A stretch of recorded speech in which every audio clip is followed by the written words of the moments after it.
Bonjour à toutes et à tous, ravi de vous retrouver ici sur le plateau de BX Foot. On parlera aujourd'hui du mano à mano que se livrent actuellement le FC Saint-Josse et le Crossing Schaerbeek en tête de la première provinciale. Et en deuxième partie d'émission, on accueillera Frédéric Gunungbe, bruxellois et ancien joueur professionnel.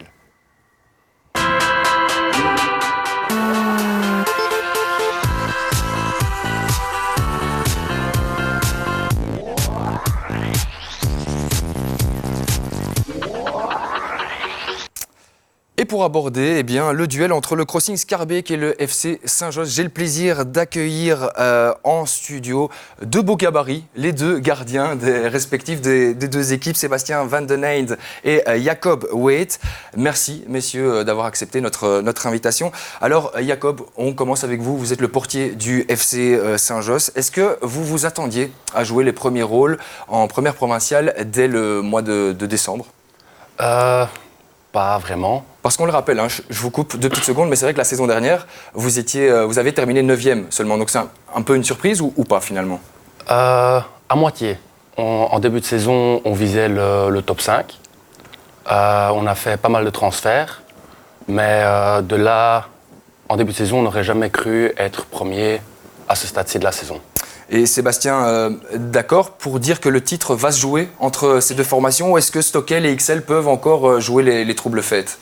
Stockel et XL vont sûrement jouer les troubles fêtes. Puis il y a d'autres équipes, je pense que le BX va à un moment réagir aussi parce qu'ils ne sont pas à leur place non plus dans le classement. Donc on sera plusieurs pour jouer le titre. Vous vous êtes affrontés il y a de ça 8 jours maintenant, pour la première fois de la saison, avec comme objectif la première place de la première provinciale. Je vous propose donc de regarder le résumé de cette rencontre rapidement, un résumé préparé par Pierre Lambert. C'était le match au sommet en P1 entre le Crossing Schaerbeek et le FC Saint-Josse et les attentes étaient grandes pour les deux équipes. C'est dans un stade bien garni qu'on a assisté à ce duel entre les deux premiers du classement général. Si le Crossing a la main mise dans la première période, il faudra cependant attendre la seconde mi-temps pour voir le score évoluer. Car les visiteurs vont rapidement faire la différence au retour des vestiaires via Dos Santos. Le joueur de Saint-Josse va ouvrir le score sur un ballon mal dégagé par la défense locale. C'est 1-0 et le match est enfin lancé. Ce but va métamorphoser les hommes d'Ahmed Rami qui, moins de 20 minutes plus tard, vont doubler la mise. Cette fois, c'est Kutlu qui marque. Saint-Josse est ultra réaliste dans la rencontre et les Rouges mènent 0-2. Le GD a bien eu la possibilité de réduire la marque, mais le portier de Saint-Josse sortait un beau réflexe. Et ce n'est pas la réduction du score sur penalty par Al-Masudé en fin de rencontre qui va permettre au Crossing d'arracher quelque chose. Avec cette victoire, Saint-Josse fait coup double en infligeant sa première défaite au Crossing et en lui chippant sa place de leader.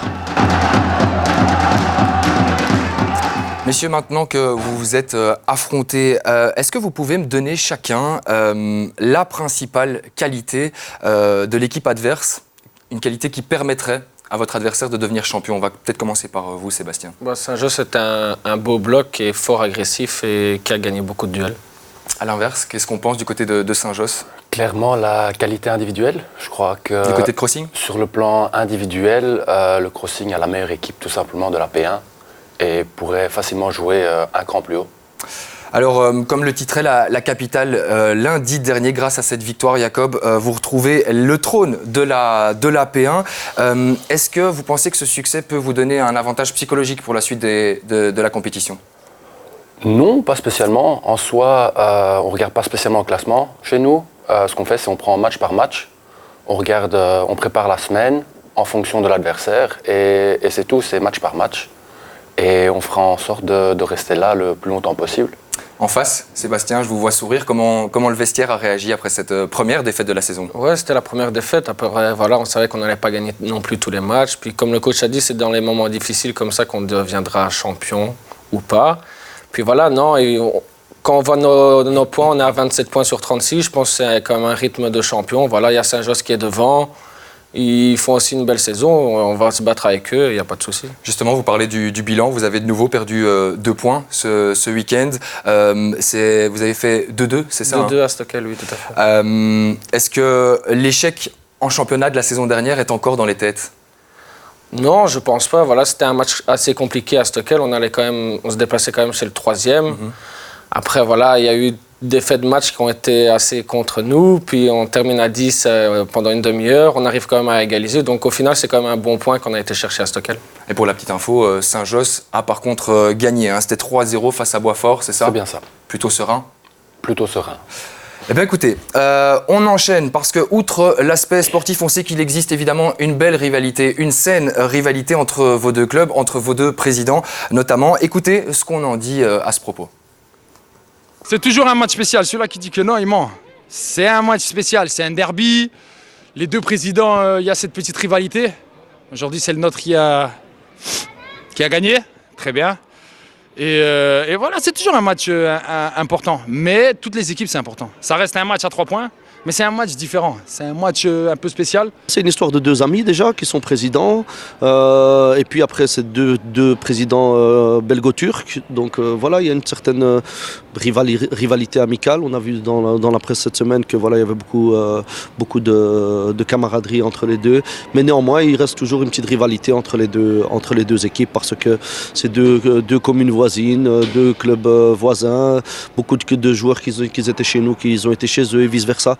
Donc voilà, on se connaît tous très bien. Le problème, c'est qu'avec le président de Saint-Josse, depuis bien avant, depuis 20-30 ans avant, donc on se rencontrait toujours dans des matchs. Donc lui jouait toujours dans des matchs, dans des équipes différentes que moi.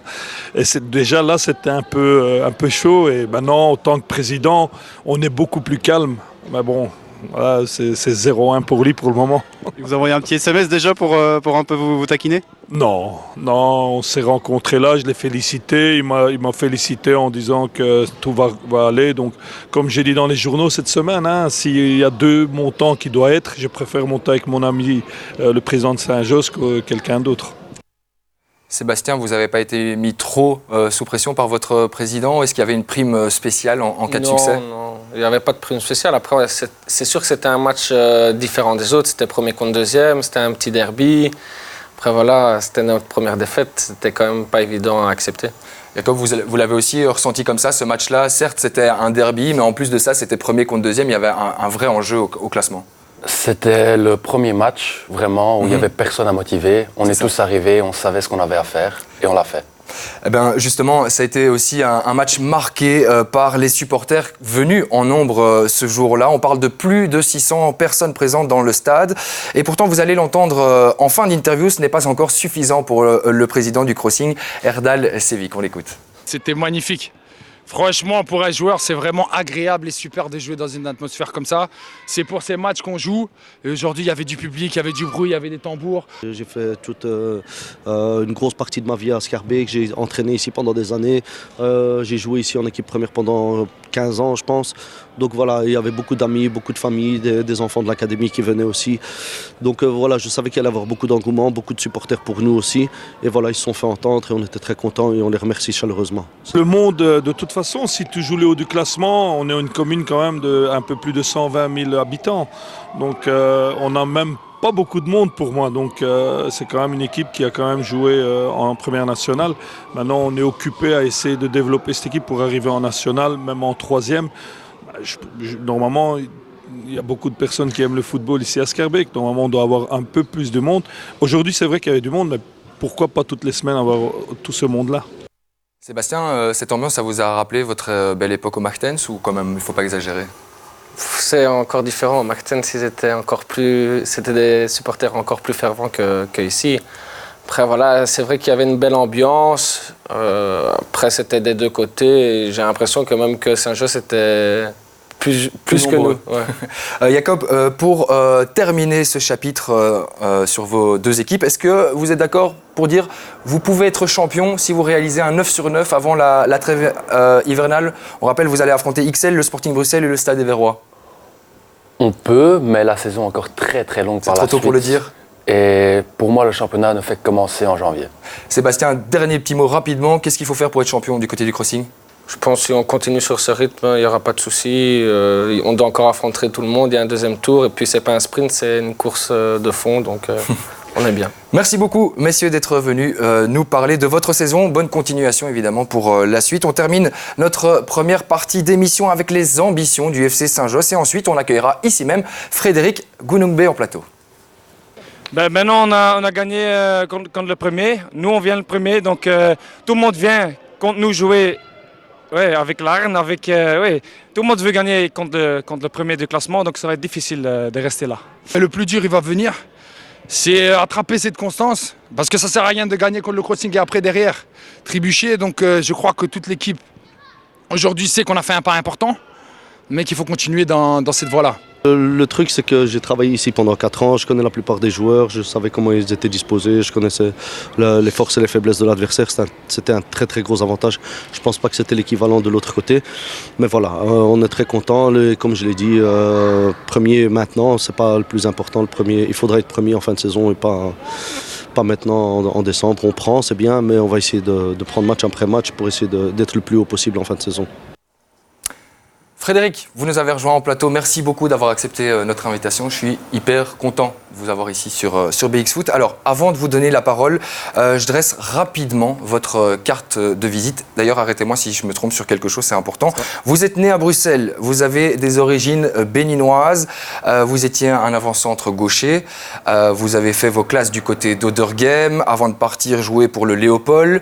Et puis, vous avez franchi un palier en passant notamment par Zulte Waregem, le RWDM, Westerlo et ensuite Cardiff en Championship. C'est ça. Vous avez aussi défendu les couleurs du Bénin à plusieurs reprises avant de mettre un terme à votre carrière, avant vos 30 ans. Pourtant, j'ai cru comprendre, j'ai appris ça, que Neil Warnock était prêt à vous offrir une prolongation de contrat, une nouvelle année de contrat. Alors, pourquoi avoir arrêté ? Alors tout simplement pour des raisons physiques. J'ai été blessé, j'ai passé 2 ans à Cardiff, je pense que j'ai été blessé 15 mois. Et donc vraiment des limites physiques qui m'ont empêché de continuer cette aventure en fait, c'est ça. Si on vous reçoit aujourd'hui, c'est aussi parce que vous êtes, selon moi, un étendard du football bruxellois, une inspiration probablement pour certains jeunes. Alors, selon vous, qu'est-ce qu'il faut avoir pour réussir en tant que jeune footballeur bruxellois ? Alors c'est vrai que j'ai commencé très tard le football professionnel. J'ai commencé en 2e provinciale à Oderghem et passé par toutes les catégories presque provinciales avant d'arriver en première division. Et quelque chose que j'ai toujours eu, c'était le sérieux. J'étais pas le plus talentueux, pas du tout, mais j'étais peut-être à chaque fois l'un des plus sérieux des équipes que j'ai pu traverser. Donc c'est surtout ça. Et aussi, j'ai accordé aussi beaucoup d'importance à la continuité de mes études en parallèle pour vraiment ne rien compromettre avec le football. Donc voilà, donc c'est vraiment le sérieux que je peux conseiller. Vous avez anticipé aussi votre après-carrière, on en parlera dans quelques instants. On parle encore de sportif avec peut-être votre plus beau souvenir finalement en tant que professionnel. Alors mes plus grosses émotions évidemment c'était lorsque j'ai joué en équipe nationale du Bénin. Donc c'était vraiment jouer pour son pays les matins lorsqu'on se réveille jour de match et qu'on sent vraiment l'engouement, les tambours en bas de notre hôtel et que tout le pays est vraiment mobilisé pour un événement dont on va faire part. Ça, c'est vraiment des choses très particulières, effectivement. Et vous avez marqué quelques buts pour le Bénin en qualification de la CAN, c'est ça aussi ? C'est ça. Ça, j'imagine que ça reste évidemment toujours des souvenirs importants. Est-ce que vous suivez encore le football bruxellois ? Alors j'ai des amis qui jouent encore dans les sections provinciales, à Stockel, à Etterbeek. Un de mes meilleurs amis joue à Etterbeek et donc via lui, il me tient un petit peu au courant de ce qui se passe et voilà. Justement, un petit clin d'œil pour aussi annoncer l'info du week-end. On a une presse de la capitale à retirer. Olivier Suret remplace Vincent Coll du côté du Léopold. 2 personnages que vous connaissez, un club que vous connaissez. Ça me semblait donc logique de simplement diffuser l'information parue dans les journaux ce matin. Rien à voir, Fred, mais c'est aussi intéressant de connaître votre avis sur le football actuel, où finalement l'argent est devenu roi. Qu'est-ce que vous en pensez ? Ça, c'est un vaste sujet et en fait, c'est un petit peu inévitable, cette ultra-capitalisation de ce monde. C'est vrai qu'on parle à chaque fois de montants fous, mais c'est inévitable. Je pense juste qu'il faut pouvoir contrôler un petit peu cet afflux financier dans ce monde-là. chose pour le moment qui est assez difficile et on le voit avec les différentes affaires qui gravitent autour de notre football. Mais c'est surtout vraiment la régularisation de cet argent qui est important. Justement, vous, quand vous étiez pro, est-ce que vous ressentiez déjà des choses un petit peu véreuses, des agents qui vous approchaient Complètement. Alors complètement, au fur et à mesure... Ça existait déjà, quoi. Oui, bien sûr, au fur et à mesure où on progresse dans les divisions, au plus on est sollicité par beaucoup de personnes bien ou mal intentionnées, et il faut à chaque fois faire le tri, hein. À chaque fois, c'est assez compliqué. Il y a d'ailleurs eu la semaine dernière N'Golo Kanté qui s'est un petit peu ouvert sur des déboires qu'il a eu avec ses conseillers financiers ou des personnes qui l'entourent. Et c'est vraiment des histoires comme ça, on en entend presque quotidiennement dans un vestiaire de footballeurs professionnels, effectivement. Ouais. Et j'en ai moi-même rencontré. Et vous parliez des clés aussi pour un jour espérer devenir professionnel, mais j'imagine qu'il y a aussi un encadrement à avoir derrière, un soutien, la famille et des amis de confiance. C'est ça, un entourage l'entourage est très important, évidemment. Il est aussi important qu'un coach ou donc vraiment un entourage qui puisse être là pour la personne et pas pour ce qu'il représente en tant que joueur de football. Donc ça, c'est très important. Avoir un entourage aussi qui est un peu déconnecté de ce monde du football, parce qu'en tant que joueur de foot, c'est vrai que ça fait du bien de rentrer à la maison et de pas toujours avoir la tête dans le football et pouvoir un peu se déconnecter. Donc c'est tout plein d'ingrédients qui sont importants pour la stabilité d'un joueur de foot. Ouais. Vous l'avez brièvement abordé. Il y a évidemment chez nous le Football Gate l'année dernière, mais c'est pas nouveau, vous l'avez dit. Est-ce que vous avez été dégoûté par ça ou finalement pas étonné ?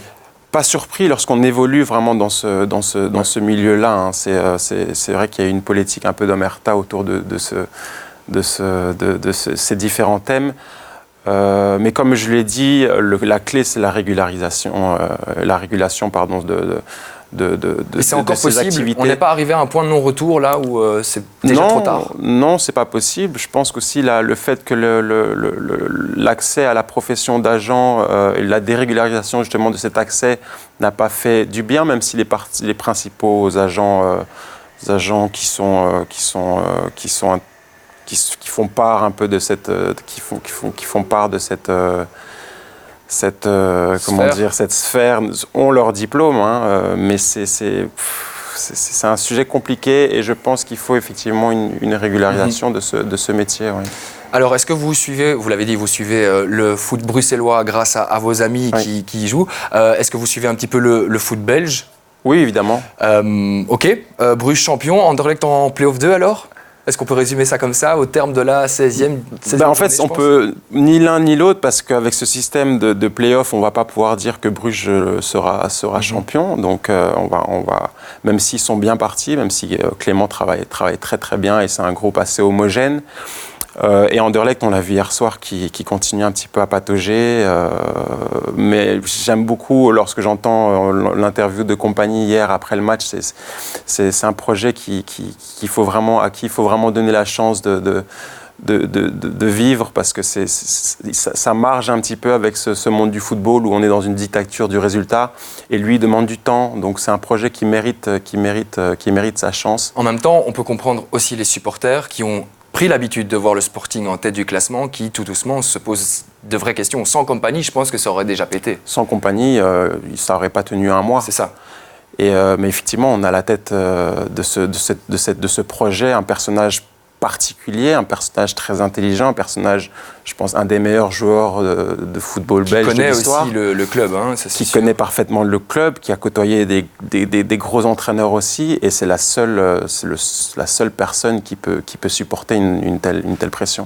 On va terminer avec votre actualité, votre avenir. On vous a récemment vu sur le plateau de l'N24, le plateau de Super Sunday. Consultant, ça vous plairait ? Alors, ça faisait pas spécialement partie de mes plans initiaux. J'ai eu cette proposition que j'ai acceptée et qui me plaît de plus en plus, c'est vrai, de pouvoir un peu donner son avis, débattre sur des sujets qui nous impactent directement. C'est vrai que moi, c'est quelque chose qui m'intéresse. Donc voilà. Et puis vous aviez aussi anticipé votre après-carrière et vous avez une société de gestion de patrimoine en ce moment. Voilà, donc je me lance dans la gestion patrimoniale et c'est justement pour un peu aider, conseiller les joueurs de football pro à gérer leur carrière, quand on sait que presque 60% des joueurs de football pro font faillite dans les 5 ans qui suivent leur carrière. Ce sont des chiffres assez ahurissants et qu'un joueur de première ligue en moyenne gagne 40 000 pounds par semaine. Et on se dit qu'avec de tels... dans leur voiture après la carrière. Et on se dit qu'avec de tels montants, c'était une très bonne idée. Félicitations à vous, Frédéric. Avant de nous quitter, on lance comme à chaque fois une vidéo amateur depuis les bords des terrains bruxellois. Et là, on rejoint les U14 de Stockel qui remontent proprement le ballon depuis leur base arrière pour faire la différence devant en 5 ou 6 passes. Bravo à eux. On vous rappelle aussi que vous ne devez pas hésiter à nous envoyer vos vidéos amateurs parce qu'on se fera toujours un plaisir de les diffuser. Alors quand on voit ça, Fred, est-ce que ça vous tente de vous impliquer dans le football bruxellois chez les jeunes? Dernière chose, et puis on se quitte. Alors ça non plus, ça n'a jamais vraiment fait partie de mes projets. Et c'est vrai que pour les anciens joueurs de football pro, il y a deux issues. C'est soit entraîneur de football ou alors agent. Et non, moi j'avais plutôt envie d'utiliser mon diplôme en commerce pour pouvoir emprunter cette voie dans la gestion patrimoniale. Donc pour l'instant pas, mais bon. Pourquoi pas, bien sûr, jamais dire non. Merci beaucoup vraiment d'être venu aujourd'hui. Merci à tous de nous avoir suivis encore une fois sur BX1. On se donne rendez-vous la semaine prochaine pour l'avant-dernière émission de l'année 2019. Ce sera d'ailleurs Ilias Mekiat aux commandes de celle-là. Eh bien, d'ici là, portez-vous bien. Ciao.